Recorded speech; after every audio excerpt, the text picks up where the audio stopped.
Well, here I am, and this is a very bad way of making a video. I don't even have a tripod or anything right now. My tripod's kind of fucked, and all I'm using right now is my lamp right now. I'm having it stand up on my lamp in a very awkward position. I don't have any good lighting in my house. This is the only good lighting, really, unless I wanted to like walk over there where my bathroom was, where I did my last video from. This is the only way of really doing it. I'm hoping that maybe it'll be better because I'm wanting to make videos sort of like this more this year than anything, because I have this good camera. I never use it, never make videos with it or anything. But anywho, so the Sony Cup Series Daytona 500 Speedweeks have already begun. We had the shootout, we had the duels already. Now we got the Daytona 500 ahead of us. That's the only race left in the Daytona 500 Speedweeks. Cars are looking really good here. We got guys like, Jeff James is killing the game in the Sony Cup Series right now. He won the shootout, he won his duel, he won the pole for the 500. He's looking stout. He's won everything there is to win right now in the Sony Cup Series. And he's starting on the pole. And he's gonna be a real good car to try and beat when it comes down to starting that Daytona 500. Now, there's not many people I don't believe can really beat Jeff James or the Martin Motorsports team, because Martin Motorsports they're just looking really good. I mean, you have, despite guys like Dom Capps that didn't finish very well, Aaron Taylor led majority of the duel one.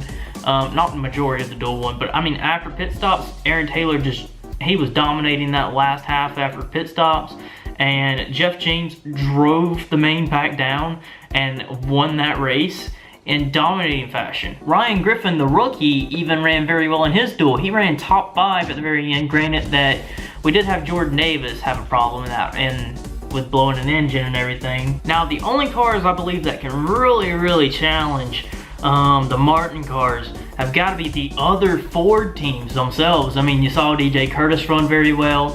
You saw Carson Scott and Luke Martin run very well, especially in the shootout. The Yamp cars have got to be looking strong. They did very well in the shootout as well, but kind of a hit and miss in the duel for them. Jacob Hart had to rely on owner points provisionals, and I mean, I think it was time trial speeds, but anyhow, I mean, there's not many guys I would say are like big threats. However, we do have a lot of drivers starting in the rear of the field, like Eugene DeMax and Jacob Hart and Jordan Davis, Sean Harple, especially Harple. He's ran very well so far, and Andres Allen and Ryan Acosta, they're starting at the rear of the field. Just a lot of cars are gonna have to come from the rear of the field to actually look very decent. They're gonna have to charge at the front of the field if they want to lead some laps. They gotta be aggressive. And what's really gonna be the main key in the Daytona 500 is gonna be the pit stops. I mean, you kind of saw it in Duel 1 when they made green flag pit stops. You gotta get that good pit stop. If not, you're gonna lose the main pack and you're just not gonna be competitive. And the Daytona 500, I'm expecting everyone to be kind of patient because it's 200 laps, 500 miles. You gotta be patient. You gotta be patient. And that's the main key to win the race. You gotta be aggressive, but patient. And you gotta be able to balance the two out. And that's where your Daytona 500 winner is gonna come from. So whoever manages their car to the very end of the race, that's gonna be your champion. If you can be in the position right there at the very end, your pit crew, your crew chief, everything is gonna matter to win the Daytona 500. It could be a wreck fest, it could be a normal race, we don't know yet. Depending on how the shootout and the duels were, we didn't have that many wrecks. We didn't have that many stuff that went on, and it was only 60 laps and everything. So the 500, if it's anything like that, then you're gonna have to be on your game in your pit stops. You gotta be really hitting them stops, getting fast pit stops. You can't lose the main pack. You gotta get out there and run good laps. And these cars in the 500 are gonna be able to run many laps. They're gonna be able to run to lap 50 to lap 60 on a tank of fuel, and they're gonna stretch it. They only wanna make 3 pit stops that race. This is what everyone in the shootout and the duels, they pitted early because they knew that they still needed a pit, that they couldn't quite stretch it. But in the 500, they know they can push it to 50 to 60 laps. Why would you only pit 4 times when you can only pit 3? So that's what everyone's gonna do. and you got to be able to manage your calls right, get the pit stops right. That's what's going to win the Daytona 500, I believe. You can't screw yourself. You just can't. Even Jeff James's crew. Jeff James has got the best car in Daytona 500 Speedweeks. That car is bad, bad, fast. And I'm telling you, one bad call by Jeff James's crew or anybody, they're out of the Daytona 500. It just takes being solid and consistent to stay in the lead pack for the Daytona 500. If we do not have that many yellows, then you're fine. You have to be consistent. That's the main key. I'm gonna tell you what, I've been harping on Jeff James. He's won everything he started in, everything that he was able to get an award in, he got just that. He has won everything so far, by far looking like the best car. Don't overlook guys like Nick Mace. He's been in the fight for the win and everything so far.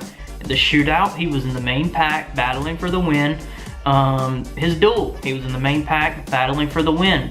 Matthew Rodriguez, really good in the shootout, really good. In the duel, really good as well, finished second in the duel. DJ Curtis, he came so close to winning the shootout. He came with a last lap charge on Jeff James. He made a great move into turn one to get into second place on, I think it was Jordan Davis, I can't quite remember, but he went down there to the second, it was Jacob Hart. He went down low of Jacob Hart in turn one on the last lap. Incredible move, perfect move, a champion move. Going down low to do exactly that, because he knew he couldn't make the move on the back straightaway and get a run. He got underneath him off the back straightaway, they got to racing, and that was it for DJ Curtis. He gave it a chance though, finished second, and in his duel, he went out and won. He wasn't racing against Jeff James though, so the car he lost to in the shootout wasn't in his duel, so he went on and won. And Matthew Rodriguez was also really strong, finished second to him. Jordan Davis, he's kind of hit and miss as well. The Mace Enterprises cars have been iffy. They've been really iffy. I mean, Mace has been the best car so far, and he hasn't really impressed me all that well as I thought he would. Jacob Hart did not do very well in his duel, but he did very well in the shootout. He got himself up in a position to win the race. He's a two-time Daytona 500 champion. He got himself into second place. He had Jeff James in his sight and in the catbird seat. Jacob Hart was exactly where he wanted to be in the last few laps of that shootout.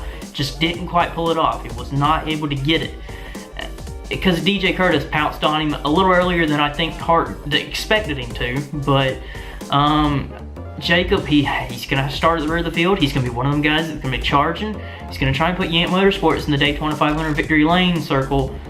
He's gonna be one to look out for. Carson Scott is really impressing me. His very first Sony Cup Series race was replacing Jake Bassinger in the July race last year. And ever since then, he did very, very well replacing Bassinger. And that's why he's got this ride this year. And Carson he's doing a well of a job. Him and Luke Martin did phenomenal teamwork in the shootout. Carson Scott was weaving in and out, trying to find the right line, right partner. He's got the super speedways racing down, it looks like, because he knows where he's got to do, what he's got to do to get to the front, and he can make the outside work, he can make the inside work, and he was doing good. And in the duel, he got himself in a position to win. He was very, very strong. He's starting up front. Carson Scott might impress you in the Daytona 500. He very well might win his first Sony Cup Series race, and he might be the 100th different winner of the Sony Cup Series come Sunday. Luke Martin, also like Carson Scott, did very well in that shootout, was very, very good. But in the duel, hit the wall and was slow ever since then. Don't know what to expect from Martin. Never won the Daytona 500. He came very, very close to beating Sean Perkins last year in the Daytona 500. Could it happen again? He's starting at the rear of the field. I think Martin could possibly get back up there and challenge. I mean, he's got all his Martin Motorsports cars in the field, which are bad fast, and he's got the Turner Fenway cars that are in there. He's got a lot of friends in this pack for the Daytona 500, and friends are going to get you a long way, drafting buddies and everything. So it's going to be a good race. Now I'm going to talk about one driver, like some underdogs, like I mean, I talked about this on the website earlier. where we had some great upsets where we had like Zayden Davidson, Chris Dodd, the Fisher Motorsports cars, Stephen Paul III, Becca Haddock, Michael White. They all did very, very well in making the race. And they were good stories, but there was another driver I didn't expect to do very well in his duel, and he did outstanding. Jeffrey Fenguy, he led a good portion of the first half of the duel too, and I was very impressed with how the Fenguy cars were actually doing with the Allen Family Racing car engines, and they're looking kind of sporty. And Fenguy, I wouldn't be surprised if Jeffrey Fenguy is competitive in that Daytona 500 and possibly gets up there. Now, if James Shelley was in the field with his past experience in super speedway racing, he could be a threat. But he failed to qualify. Shelley, he fell victim of a blown motor and just kind of got screwed out of making the Daytona 500. But nonetheless, people had to go home, and you just can't have mechanical failures, and that happened back at the shop, and just can't be slipping like that. I'm telling you, the Daytona 500 is gonna be a really good race. I already know it. It'll be a fun one. 200 laps, 500 miles. It's the only race of the year that I can ever make a video like this and make my predictions or talk about it and say who I think's gonna do good, who I think's gonna not do good, because we've had all this racing and qualifying times and everything that we kind of can predict who will be good and who won't. And especially after the duels where we saw everyone racing and everything, I'm telling you, guys like Jeff James are gonna be hard to beat. DJ Curtis, hard to beat. Nick Mace, gonna be hard to beat. I mean, Carson Scott, Jeffrey Fenguy, really impressing me here. It's gonna be a good race, and I can't wait for it to go live and for us to all see it. The Daytona 500 for this year is gonna be outstanding. It's the only race of the year that is this special, and we've been waiting for it ever since the end of last year's 500, and it's gonna be a good race. Hope you guys tune in, and we'll see how it all falls out. Goodbye, guys.